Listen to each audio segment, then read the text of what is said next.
The weight of a hand you do not wish to hold is the only weight that has no name, no measure, no remedy, and she had been carrying it for 3 days without being able to put it down. She is standing in the library now. It is past 10 in the evening. The rain is coming at the windows sideways, the way Yorkshire rain does in November when it means business, and the candles have been burning for so long that the wax has pooled in the silver holders and gone hard, leaving small, pale rivers nobody has thought to clean. The fire behind her has burned down to orange and rust.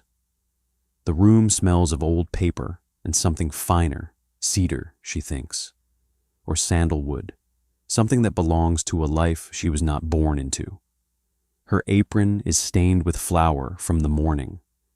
She had not had time to change. She had not been given time.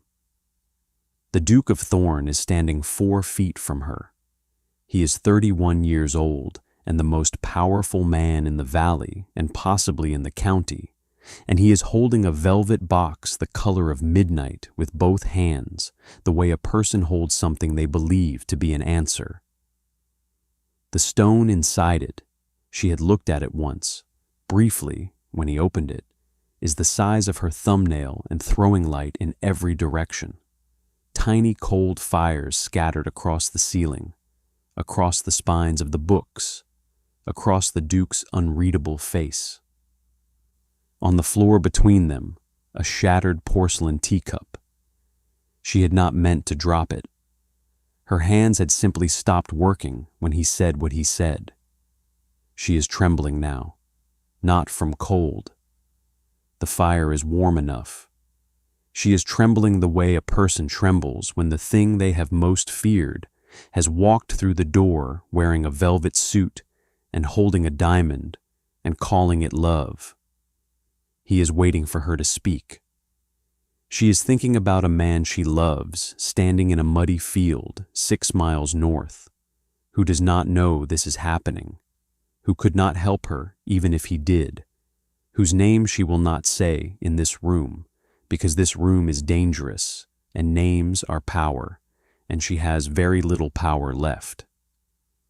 She is thinking about the sprig of lavender tucked against her heart, the one she touches when she needs to remember that something gentle exists in the world. She is thinking about what it means to say no to a man who can say yes to anything. The Duke shifts his weight. The firelight catches the edge of the velvet box. He says something she will remember later, that he used the word future and the word deserve and possibly the word happiness, though that last one sounds strange in his voice, like a word he has read in a book but never spoken aloud before. She puts both hands at her sides. She breathes.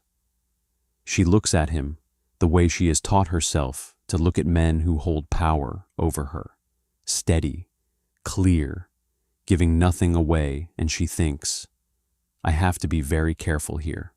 I have to be very careful and very brave, and I have to do the thing that cannot be undone.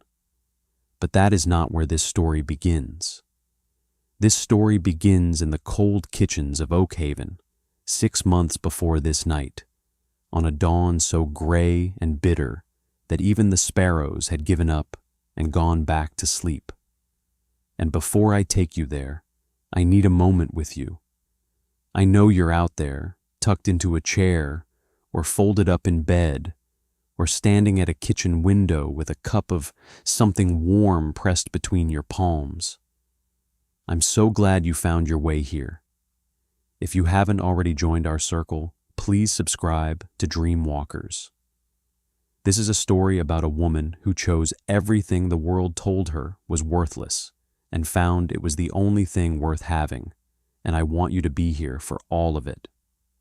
Now, let me take you back. Oakhaven Estate sat in the West Riding of Yorkshire like a stone fist in a green glove, large, immovable, and cold in every season, even July. The valley it dominated was beautiful in the way that wild, indifferent things are beautiful. The moors stretched out in every direction, purple with heather in late summer, gray-brown and blasted in winter, and the village of Thorne under Moor clustered at the estate's feet, like something that had grown there by accident and was too stubborn to leave. Inside the manor there was warmth, fires in every room above the ground floor, beeswax candles, not tallow, carpets from somewhere east of Constantinople, food that came in cuts and preparations that required vocabulary most of the valley had never heard. Below the manor, literally below it, in the stone-floored basement rooms that ran beneath the east wing, there was none of this. There was the smell of lye soap and boiled bones and coal smoke that never quite cleared. There were drafts that came from nowhere and settled around your ankles like cold water. There were 18-hour days that began before the winter sun had thought about rising and ended long after it had given up and gone. This is where Elara Vance had lived for 3 years. She was 22.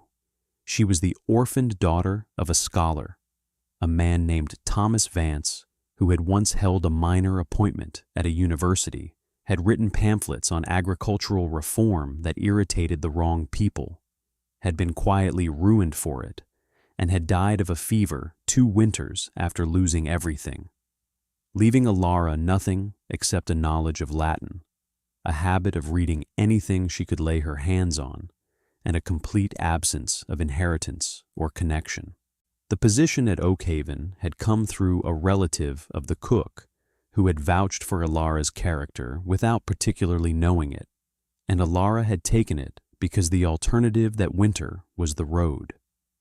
She was a scullery maid, the lowest position in the kitchen hierarchy, below the kitchen maids, below the parlor maids, so far below the housekeeper, Mrs. Grimshaw, that the housekeeper barely registered her existence except to shout at her about the state of the copper pots or the temperature of the rinse water. Elara's hands told the story of her days. They were roughened and reddened, faintly scarred from the harsh soap, cracked at the knuckles in cold weather. She kept them clean. It was the one small vanity she permitted herself. The other thing she permitted herself was reading. Every scrap of print that made its way to the basement, she read. Old newspapers lining shelves, pages torn from almanacs used to wrap deliveries. Once, a whole quarterly review that one of the footmen had discarded because the spine was damaged. She read by firelight in the 40 minutes after the kitchen had closed and before Mrs. Grimshaw made her final round. She read with the quick, hungry attention of a person who has been starved of something essential and has learned to eat fast when the chance comes. She was careful never to let anyone important see her doing it. And she was careful, always, with the one thing she kept hidden at the center of herself, the thing that made the days bearable, the dried sprig of lavender, no longer fragrant, that she carried pressed against her heart in the bodice of her dress. It had been given to her by Silas. Silas came to the kitchen loading dock 3 mornings a week. He was a tenant farmer who worked a patch of the north field on a lease he paid in labor as much as money. The land was rough, partially marshy, not the best the estate owned, but he had made something of it. He brought produce when he had it: turnips, cabbage, dried beans, eggs when the hens cooperated. He also brought the kitchen scraps back, the peelings and the bones and the leftover grain for his animals, arriving at dawn before the world above stairs had stirred, setting his crates down quietly and collecting his empties. Elara had been the one to receive him most mornings for nearly a year before she realized she had started looking forward to it. He was not remarkable at first look.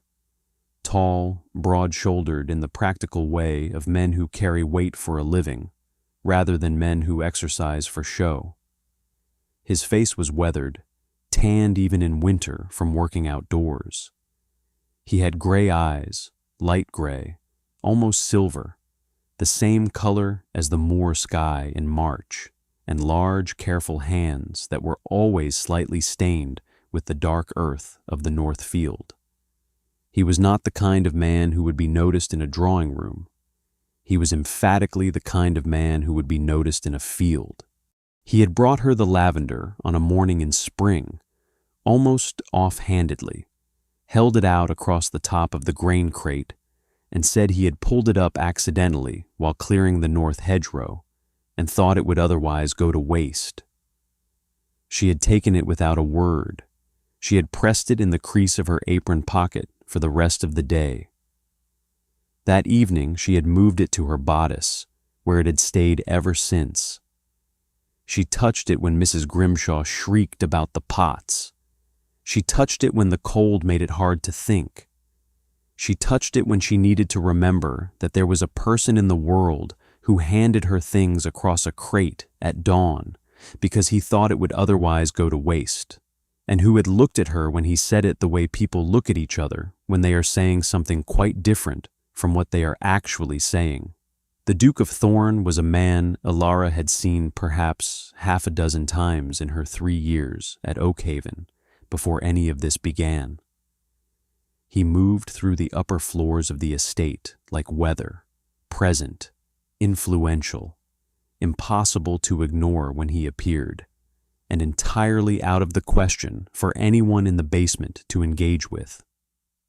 She knew him by his boots, which she had cleaned once as an emergency favor to the footman whose job it was, and which had told her immediately that he was the kind of man who walked on very good surfaces and expected the world to stay that way.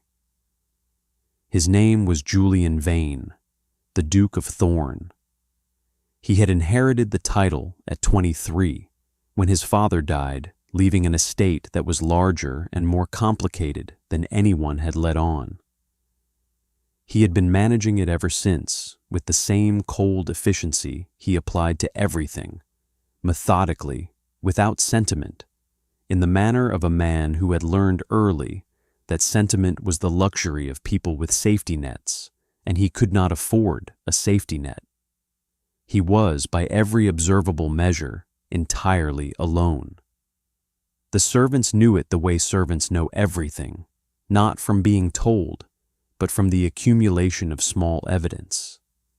The fire in the East Wing study that burned until 2 in the morning, the untouched dinner trays, the way he walked the grounds at night when he believed no one was watching, with his hands clasped behind his back and his face turned toward the moor like a man trying to remember something.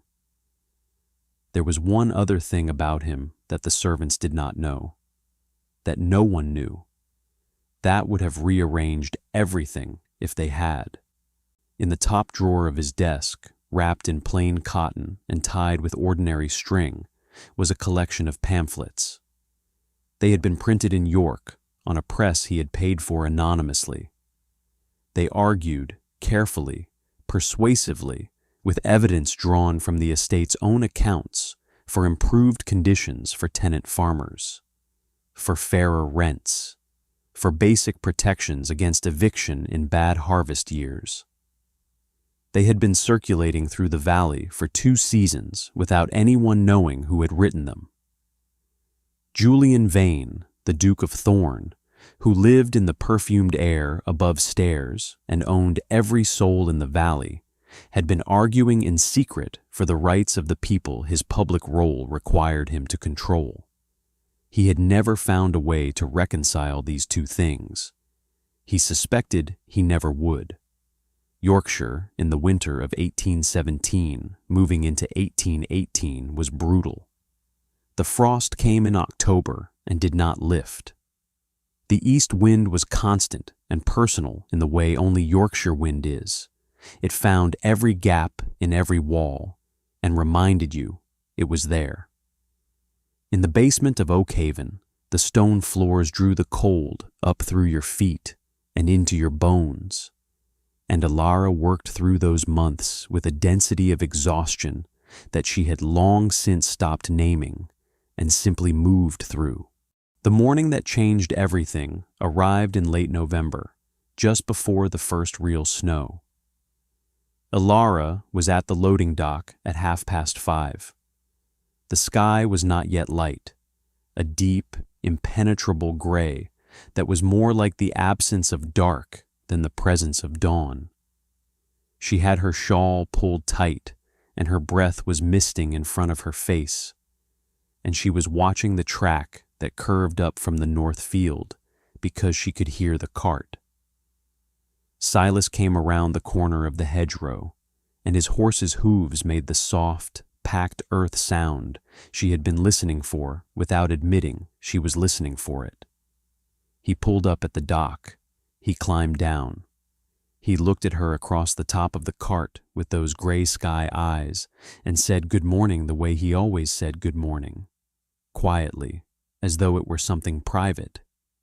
And she felt the cold ease off her slightly, the way it did sometimes when she stepped close to the hearth. He was lifting a heavy crate of root vegetables. It was too heavy for one person, she could see that.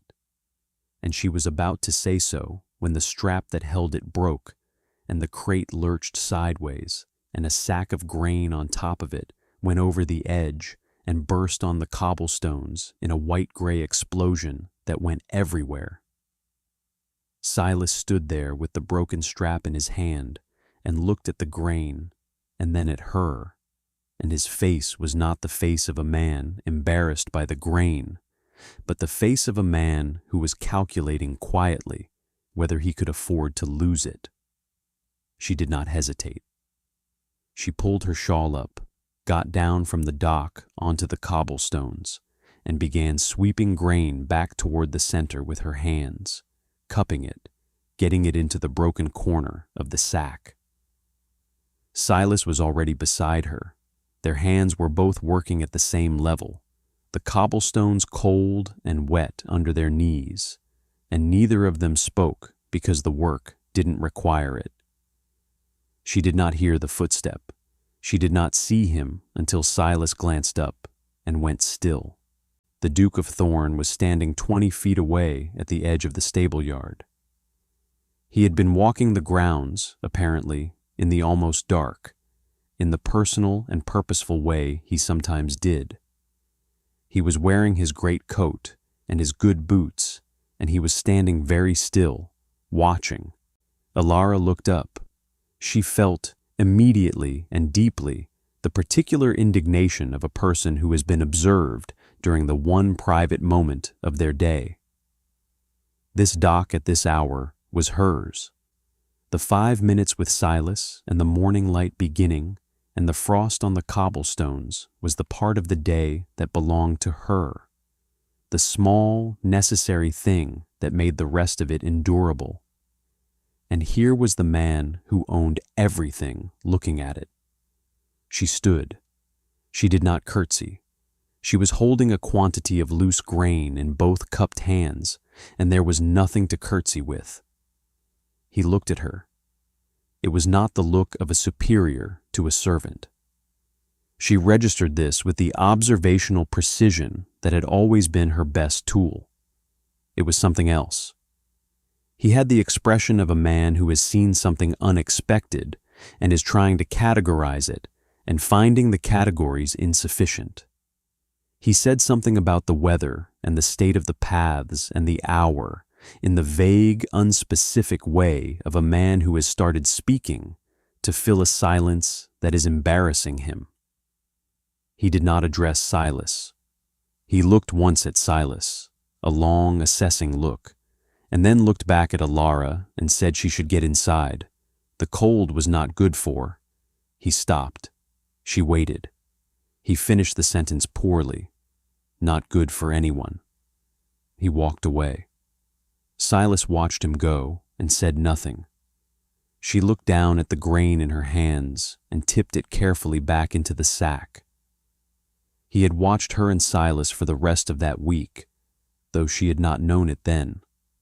She found out later, Much later, after the letter she found in the library archive had rearranged everything she thought she understood about the situation.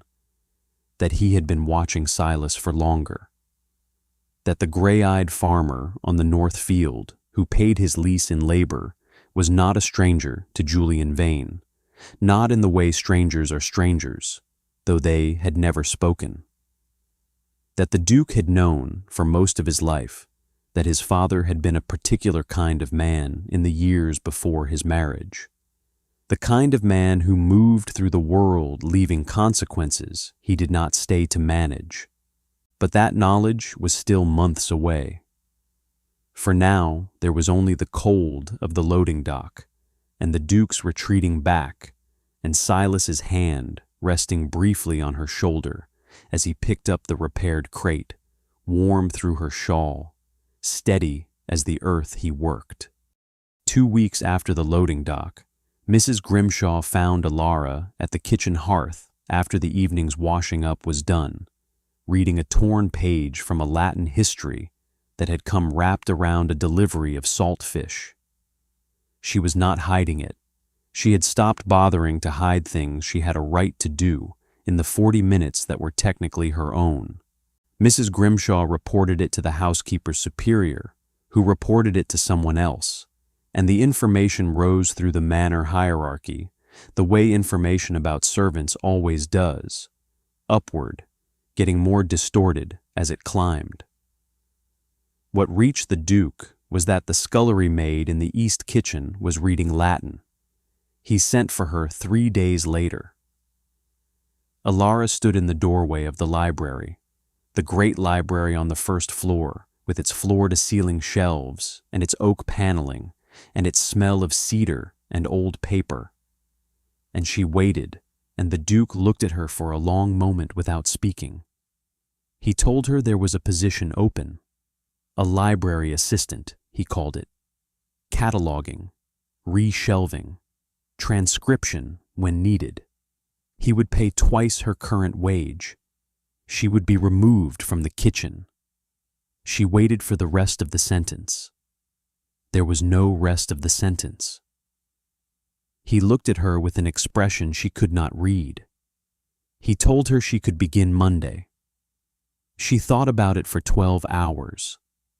She thought about what it meant to leave the kitchen and the loading dock and the 5 minutes with Silas in the dawn. She thought about twice her wage, which was the difference between barely surviving and surviving with a margin. She thought about the books. She said yes. The library was a different world. It was warm and still and its own kind of silent. A working silence, full of paper and thought. Not the exhausted silence of the basement. She came to it each morning at 8 and stayed until 4, and the hours had a different texture from any hours she had known at Oakhaven. She catalogued. She shelved. She transcribed letters when he was too occupied to write them himself. She was careful and efficient, and she did not linger where she was not needed. She also read, not conspicuously, but the library contained a copy of Virgil's Georgics, which she had been trying to finish for 2 years on scattered pages, and she found it on the 3rd shelf from the left in the 2nd alcove. And on her first Friday, she stayed 20 minutes past her official hours to finish the 4th book. And when she looked up, she found the Duke standing in the doorway, watching her with that same unreadable expression from the loading dock. She closed the book. He said something about the quality of the binding being good for the age of the edition. She said the text was better than the binding. He looked at her. A long pause. Then, yes, he walked away. The days passed. October became November. The library became familiar. Its rhythms, its organization, its gaps and redundancies. She knew which shelves he used most often, and she knew, eventually, what he was working on in the evenings. She could tell from the books that were out of order, from the notes left in a hand she was learning to recognize. He was writing something about land tenure, something about the history of tenant rights in the north of England. She did not say she had noticed. He did not say he had noticed her noticing. What she did not yet understand was how long he had been watching her before any of this began. How deliberate the catalogue of her life he had assembled in those months before he ever sent for her. She had believed the library position came from a servant's report and a duke's passing curiosity. She had not yet understood that nothing about Julian Vane was passing. The complication arrived in early December in the form of the Honourable Miss Cecily Pratt, whose father owned a substantial estate in Lincolnshire and a more substantial line of credit at the bank that held the Oakhaven debt. Miss Pratt was 25, extremely fashionable, completely uninterested in Yorkshire, and had been matched to the Duke by a process of financial logic that both families understood and neither particularly questioned. She arrived for a fortnight's visit with her mother and a lady's maid, and 3 trunks of clothing, and the well-calibrated smile of a woman who has been trained from childhood to appear pleasant while conducting a negotiation. She was not unkind. She was simply the representative of a system in which people were valued for what they brought to a contract. Elara watched her arrive from the library window and felt something cold settle in her stomach that was not entirely jealousy and not entirely fear, but somewhere between the two. The Duke was perfectly correct with his guest, perfectly attentive. He gave her the estate tour and sat beside her at dinner and said the right things in the drawing room. He came to the library every morning, sometimes twice. He had started, over the past 3 weeks, to speak to Elara, not often, not about much, but with an attention she recognized as something more than professional. A question about what she was reading, a comment about the letter she had transcribed. Once, a direct challenge to her interpretation of a passage in an agricultural record she had been cataloging, which had turned into a 15-minute discussion that left both of them in a slightly different place than they had started. She told herself this was how educated men sometimes treated intelligent servants, a kind of intellectual curiosity, impersonal. She told herself this right up until the evening he appeared in the library doorway and said, very quietly, that he thought he should tell her something before she heard it from someone else. And then he told her that he was planning to make her an offer, not marriage. He was very clear about this. He said it gently, even carefully. He would set her up in a house in York, comfortable, well-provisioned. She would want for nothing. She could read as much as she liked. She would be, he used this phrase with what she recognized as genuine delusion, protected.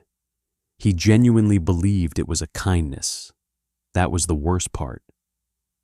He stood there in the doorway of his fine library with his face doing the thing she had come to recognize as his version of warmth, and he offered her a gilded cage and called it liberation, and he could not see, could genuinely, truly not see what he was doing.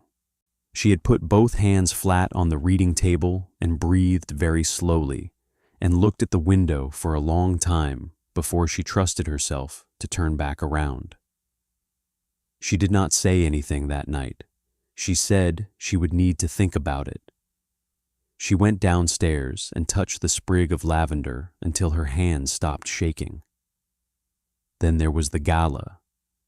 The gala was in the second week of Miss Pratt's visit.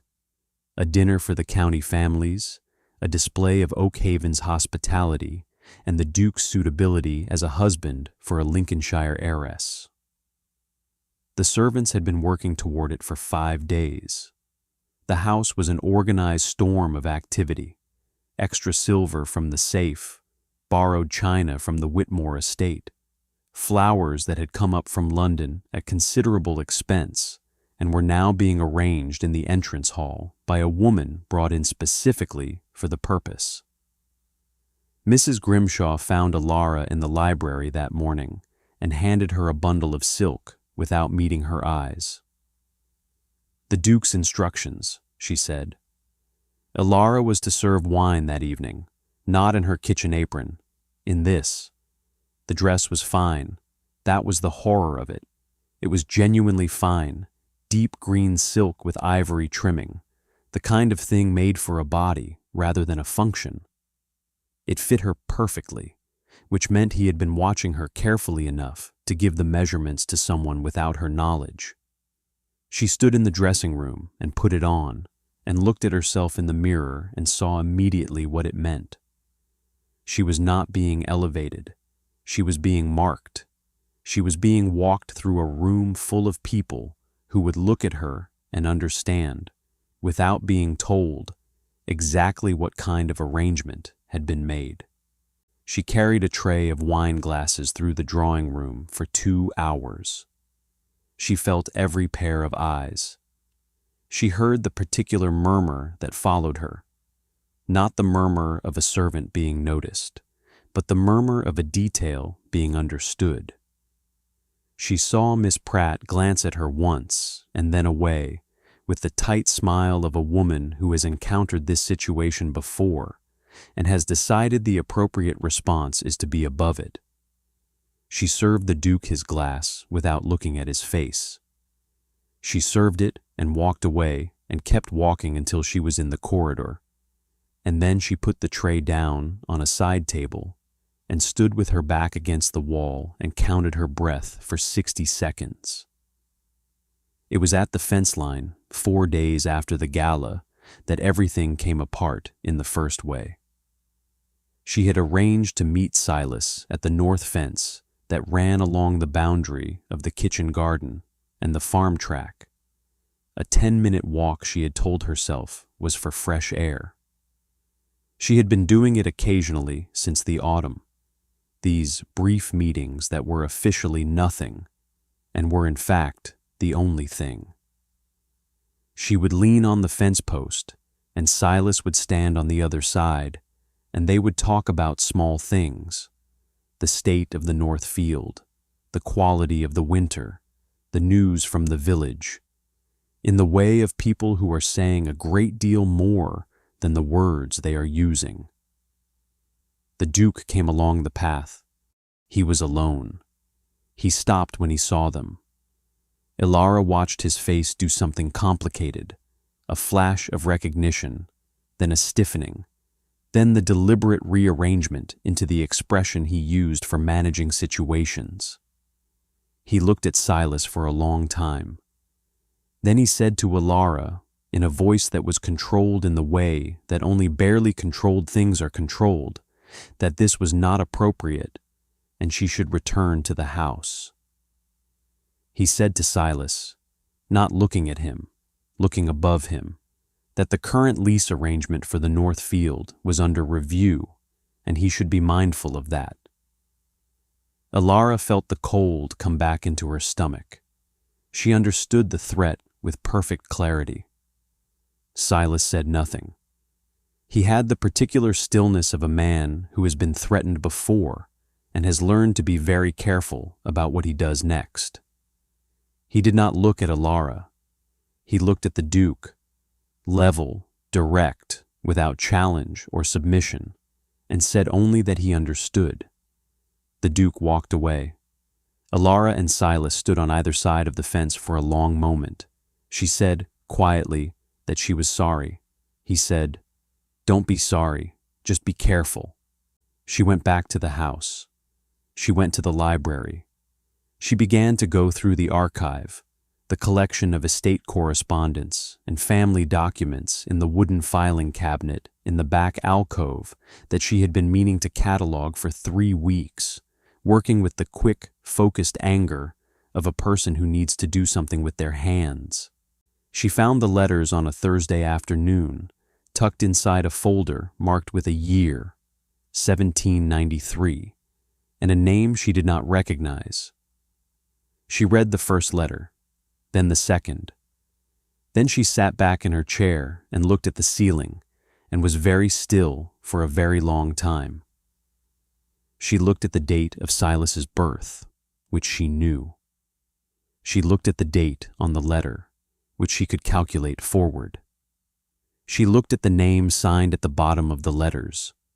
The elder Vane, the previous Duke, Julian's father, and at the name of the woman he was writing to, which was not the Duchess. She understood what she was holding. Her hands were not shaking this time. She felt instead a strange and complete calm. The calm of a person who has walked through a fog and suddenly found solid ground under their feet and can see, in every direction, exactly where they are. She knew why Silas had never spoken about his family. She knew why he had chosen the rough north field over anything else on offer. She knew why he had looked at the Duke at the fence line with that particular combination of stillness and recognition. He had always known. She put the letters back in the folder. She put the folder in the cabinet. She closed the drawer. She sat in the library until the candles burned low, and she thought about what it meant to love a man who had chosen to be nothing so that you would be safe from the man who owned everything, and about what it cost a person to stay that quiet for that long. She did not sleep well that night. She lay in her narrow basement room and stared at the ceiling and thought about power and knowledge and what you do with a truth that changes everything. Now I want to stop here for just a moment, because this is the part of the story I think about most. Not the diamonds, not the silk dress, not even the breaking point that's coming. It's this: a man who had every legal claim to a title, to land, to recognition, who looked at what his birthright would cost the person he loved and said, no. He chose the mud. He chose the cold. He chose to be nothing. And she had been carrying that knowledge without knowing it for a year, pressed against her heart in a sprig of dried lavender. I want to ask you something. What would you have done in her place? Think about it. We'll be back in the library in just a moment. She came to the library the next morning and found she saw it differently. The books were the same. The cedar and paper smell was the same. But she moved through it now with the awareness of someone who has been given new eyes, and what she saw was the shape of the thing that had been building around her without her full understanding. The deliberate, patient, methodical construction of a situation in which she would eventually have to choose. The Duke appeared at 9, as he always did. He stood at his usual place by the window with the estate accounts open, and he worked for an hour without speaking to her, as he sometimes did, and she worked on her cataloging with steady hands and a still face, and watched him without appearing to watch him. She was seeing him clearly now, perhaps for the first time. He was not a villain. That was the complicated part, the part that made this harder than if he had simply been cruel. He was a man who had grown up inside a system that had replaced emotion with transaction at every turn, who had watched his father exchange warmth for strategy his entire childhood, who had inherited an estate and a role and a set of expectations that left no room for the person inside them. He was a man who felt things deeply and had been taught, thoroughly, that feeling things deeply was a fatal weakness, so he had built an architecture of control around himself, efficient, cold, impenetrable, and lived inside it. He had seen her. That was also real.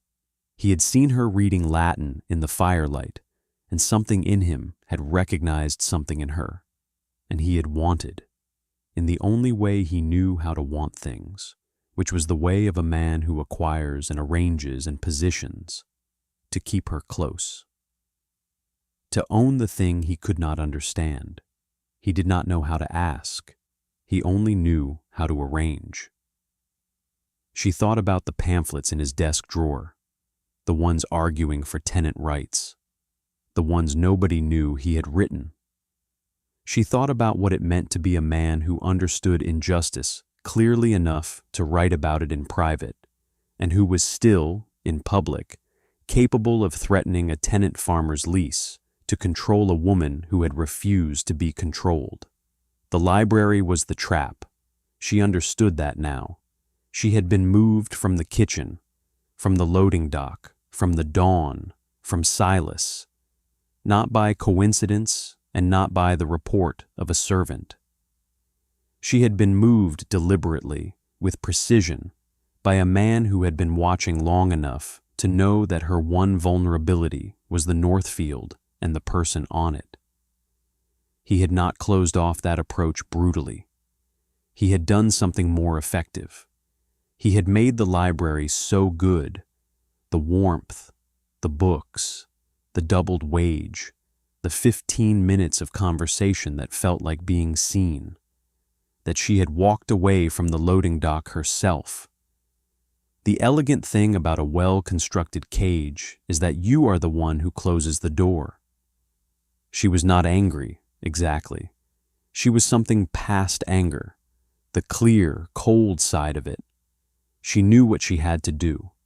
She spent 2 more days in the library, working as she always worked. She transcribed a letter about grain prices. She catalogued 40 years of correspondence relating to the Northfield. She was thorough. She was efficient. She put the letters about Silas's parentage in their correct folder and left it in the middle of the desk, where it could not be missed. Then she went upstairs, and the Duke was waiting for her, and the velvet box was open in his hands. He had timed it for the evening, when the house was quiet. He had sent the footman away. There was a shattered teacup on the floor, because her hands had stopped working when he began to speak. When he said the word marriage, the word duchess, with the box held out between them like an offering to a saint. And the cup had been in her hands, and she had not caught it. She is standing now in the library. The rain is coming sideways against the windows. The candles have burned low. She is trembling. She is very cold. He is waiting. She looks at the diamond. She looks at the face of the man holding it, at the careful, constructed composure, at the thing underneath it that is not composure at all, that is the enormous and terrible hunger of a person who has never been loved the way they need to be loved. She sees it very clearly. She sees that he does not know what he is asking for. She sees that what he is asking for is not her, not Elara, not the woman with the scarred hands and the Latin and the dried lavender, but some version of her that he has composed in his own imagination over these months, a version that is beautiful and readable and contained, a project, a proof that his understanding of human nature is correct. She sees that he loves this version of her, the way you love something you have made yourself. She takes the silk wrap he had given her 3 weeks ago, the one she has been wearing in the library, because the room was cold and the gesture had been offered as a piece of warmth, and she had not known then how to refuse warmth. And she takes it off her shoulders and folds it precisely and sets it on the arm of the chair. Underneath it, her maid's dress, her rough hands, the faint flour stain on her apron from 4 days ago that the cold water had never quite lifted. She looks at him. She says, "Your Grace." He waits. She says, "You offer me diamonds, and you offer them with a closed fist. You think you are lifting me up, but you are only moving me from one basement to another. I do not want to be your duchess." She pauses. He does not move. The diamond throws its small, cold fires across the ceiling. "I will not be your secret. I will not be your library project or your proof of something. I know what you saw at the loading dock, and I know why you moved me from the kitchen, and I know how long you have been watching, and I am telling you now, not to wound you, because I do not want to wound you. That what you saw at the loading dock is not something you can acquire. You cannot catalog what you saw. You cannot shelf it or shelve it or transcribe it into something you control. She takes a breath. I would rather eat the scraps from Silas's table in the rain than feast on your pride in this cold house. And I need you to hear me say that not as an insult, but as a fact. Because I think you deserve a fact more than you deserve a performance. The velvet box drops from his hand. She is not sure if he let it fall or if his hand simply failed him, the way hers had failed with the teacup. The box hits the Persian carpet with a soft thud and sits there, the diamond throwing its light upward now, toward the ceiling, small and cold and completely indifferent. He is standing very still. He is looking at her with an expression she has never seen on his face.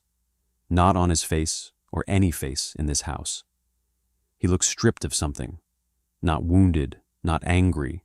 Stripped. The way a room looks when all the furniture has been taken out and you can see for the first time the true dimensions of the space. She watches him understand something. She watches it move through him slowly, the way real understanding moves, not the quick flash of information, but the longer, deeper rearrangement of everything around a new fact. He is looking at her hands. He is looking at the flour stain on her apron. He is looking at the door. She says quietly, "The letters are on the desk, the ones from 1793. I think you should read them." Then she walks to the door and opens it and walks out. The Duke of Thorne was the most powerful man in England. But in that moment, standing in his own library with the diamond box at his feet, he was smaller than the dust motes turning slowly in the dark. She walked down the corridor and down the stairs and through the kitchen, which was empty at this hour, and out the back door into the rain. She did not run. She walked. She walked across the kitchen yard and along the garden wall and up the track toward the north field. With the rain coming sideways and her good dress, her maid's dress, the rough wool one she had worn for 3 years, soaking through at the shoulders. She did not have her shawl. She had left the silk wrap on the chair. She was cold within 30 seconds of stepping outside. She did not stop walking. She walked until she was at the fence line, and she put her hands on the top rail, and she looked up toward the farm. There was a light in the window. She stood there in the rain for a long moment, with her hands on the fence rail and her face turned toward that light, and breathed. The light moved. The door opened. Silas stood in the doorway looking toward the fence in the dark, and she had forgotten that she knew the quality of his attention, the way he always seemed to know before the knowing was available, and she lifted her hand. He crossed the yard toward her without a coat, in his shirt sleeves, and she watched him come and thought about a man who chose dirt over a title, who had kept his silence to protect a woman who could only protect herself, who had handed her a sprig of lavender he had pulled up accidentally from a hedgerow and called it going to waste. He reached the fence. He looked at her. He said, "You're soaking," she said. "I know." He opened the gate. She walked through. The months that followed moved through the estate like a slow exhalation. The long breath after a room has been holding itself too tight for too long. It took the Duke 3 days to read the letters. She knew this later from Mrs. Grimshaw's careful and involuntary accounting of his movements, which she processed the way she processed all information about the manor now. From the outside, with the detached interest of a person who no longer lives there. On the 4th day after she left the library, the Duke sent for the estate solicitor.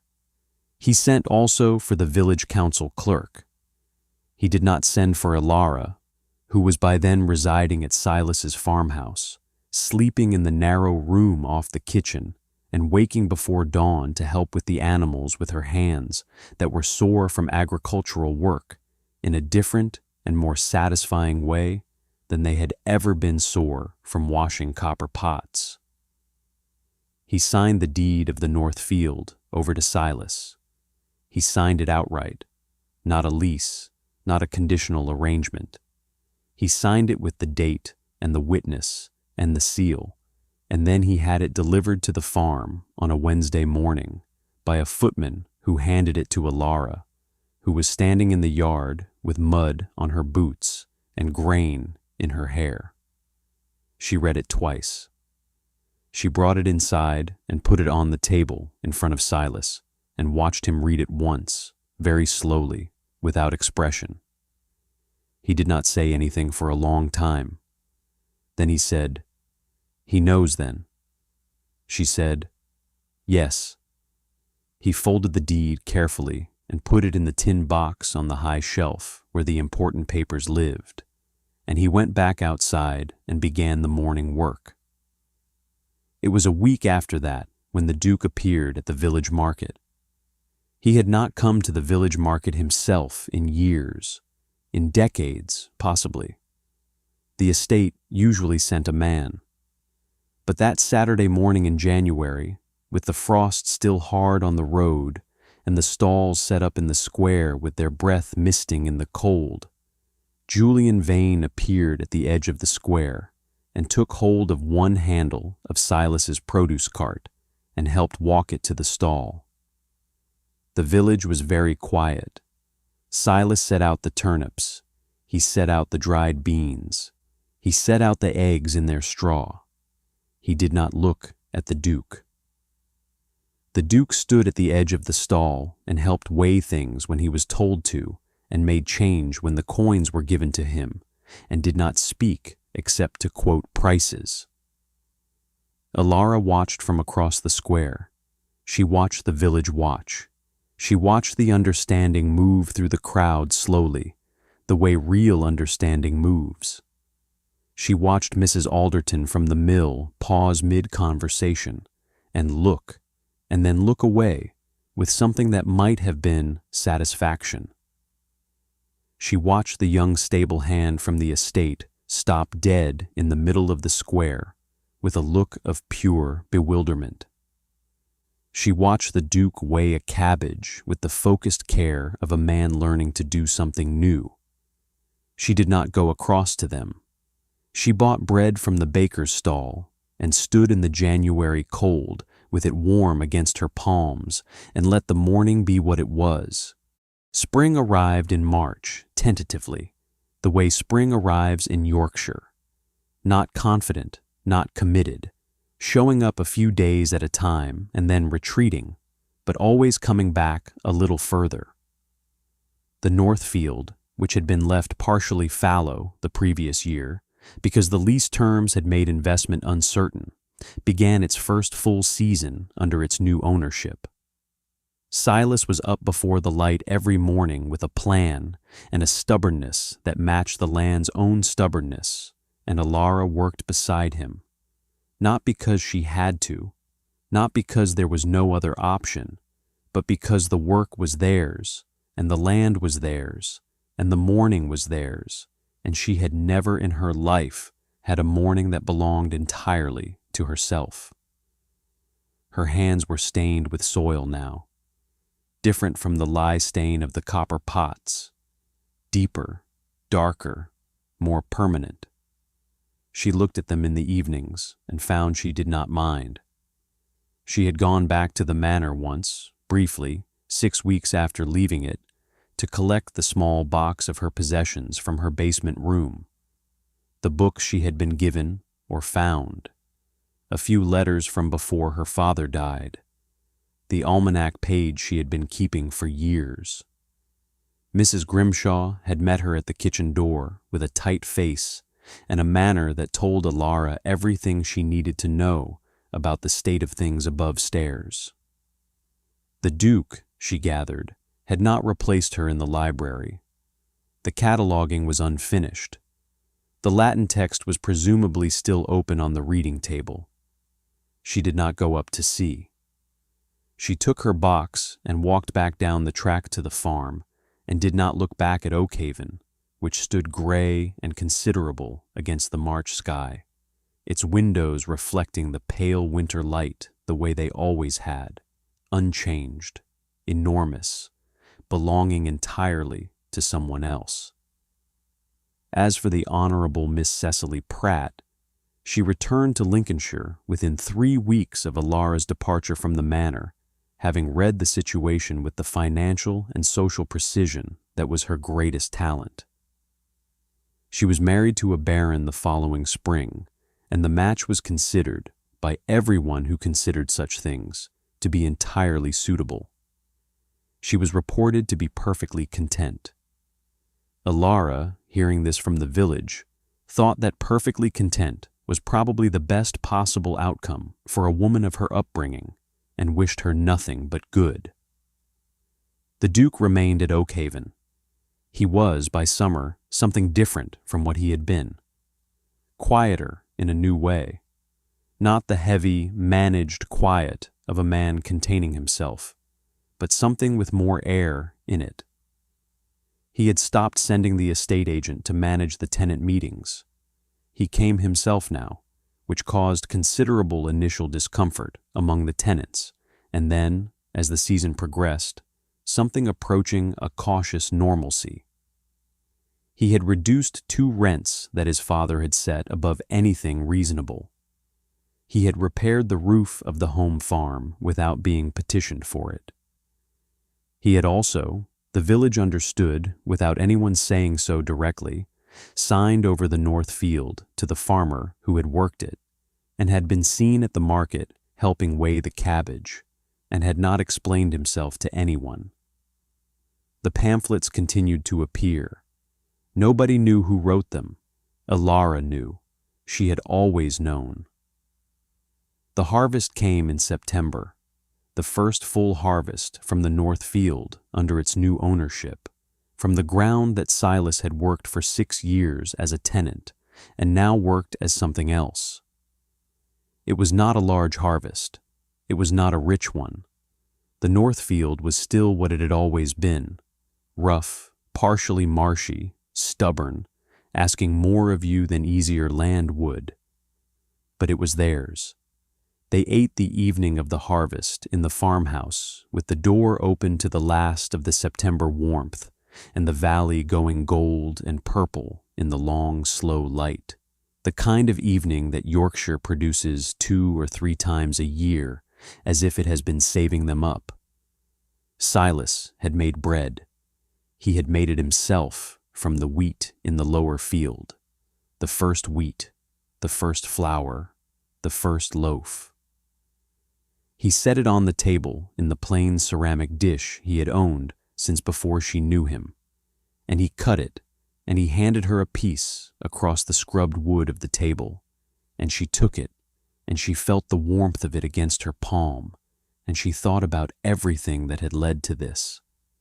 The cold kitchen at dawn, the grain spilled on the cobblestones, the Latin by the firelight, the silk she had folded over a chair and left behind, the diamonds throwing their small, cold fires across a ceiling she did not live under. She thought about her father, who had spent his life writing pamphlets that irritated the wrong people, and had died without seeing anything change, and who had left her nothing but the ability to read what was written and the stubbornness to say what was true. She thought it was not nothing. Silas was watching her. He had the expression he had had at the fence line in the January rain. Quiet, steady, full of the particular patience of a man who has waited for things before and found the waiting worth it. She took a bite of the bread.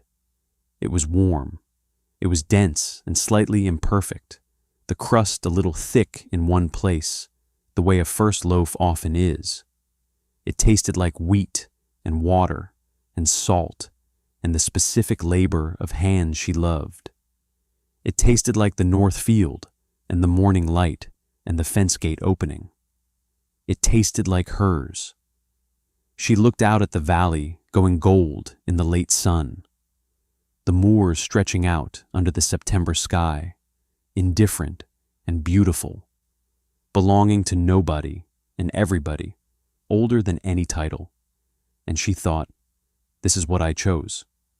This bread and this man and this light and these hands. This is the whole of my inheritance.